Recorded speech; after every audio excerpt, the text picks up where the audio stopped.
10년 전이었다면 일본의 핵 보유 가능성에 대해 많은 지식인들은 심한 농담이라며 웃어 넘겼을 것이 틀림없다. 그러나 이제 그것은 정부 순회의 집념에 가까운 소원이 되고 있는 것이다. 전쟁의 비참함을 잃어버린 순진한 엘리트들의 가슴속에 있는 것은 강한 일본이라는 궁극 소년과 같은 어리석은 몽상뿐일까?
진화론은 논란거리가 많은 개념입니다.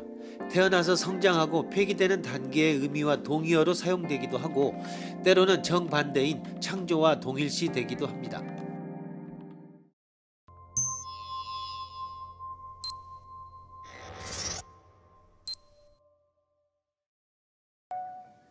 개에 대해서 감정적인 애착을 느끼는 인간의 경향은 이해하기 어렵다.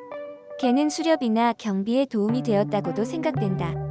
그렇다면 개도 소나 말과 같이 담담하게 기르면 좋았을 것이다. 인간이 개를 귀여워할 필요까지는 없었다. 인간도 동물이니까 다윈 진화론적인 자연 선택의 예외는 아니다. 즉, 개를 좋아하는 유전자는 도태되고 개가 싫다. 또는 개를 냉정하게 키우는 성격이 유리하게 진화하기 쉬웠을 것이다. 그러나 현재 개에게 감정적인 애착을 나타내는 인간은 많다. 개를 귀여워하는 것은 현대에 시작된 것이 아니고 먼 조상으로부터 이어진 인간성의 일부이다. 생존상으로는 불리한 성질을 일부러 갖춘 개인이 많아졌던 것이다. 현대 진화론의 정설인 적응 진화설에 반대되는 이러한 성질을 인간이 가지게 된 것은 왜일까? 생각해 보시오.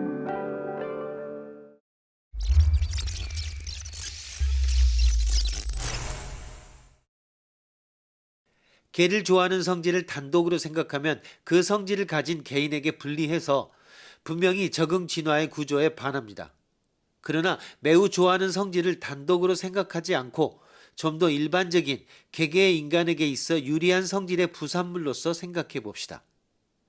개와 같이 작고 감정적 반응을 나타내는 동물에게 자해의 기분을 품는 개인은 인간의 아이를 귀여워하는 성질도 가지고 있을 것입니다.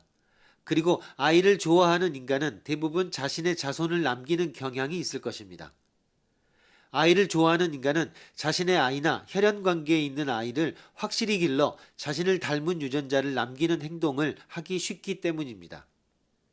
이에 따라 증가하는 자손의 수가 개를 귀여워하는 것에 의한 불이익, 예를 들면 이와의 병 감염이나 그 외의 불이익을 웃돌아 결과적으로 아이를 좋아하는 사람은 개를 좋아하는 사람이 우세하게 되었을 것입니다.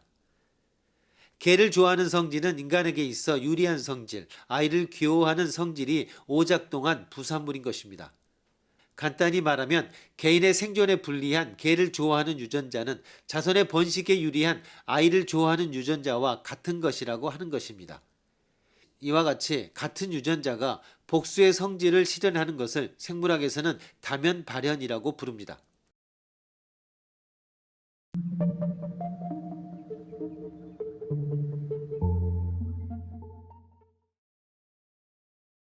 인간의 측면으로부터만 생각하지 말고 개의 측면으로부터도 생각해 봅시다. 인간과 개가 공동 생활을 시작했던 것이 언제쯤인가에 대해서는 십몇만 년 전이라고 하는 설, 고작 1만 2천 년 전이라고 하는 설 등이 병존해 분명하지는 않습니다.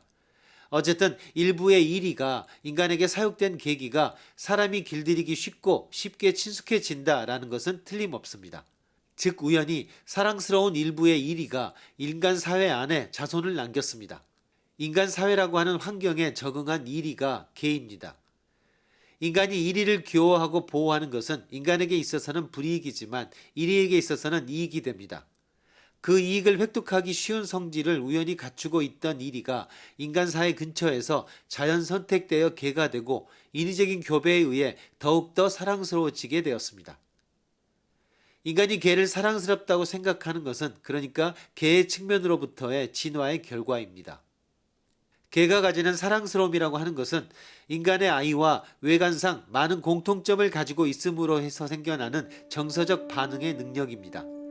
따라서 인간 편에서 본 대답과 개 편에서 본 대답이란 동일한 사실을 다른 측면으로부터 본 것입니다. 이렇게 인간이 개를 귀여워한다고 하는 일견 불합리한 현상은 진화론의 정설인 다윈적 적응 진화에 의해 확실히 설명할 수 있습니다.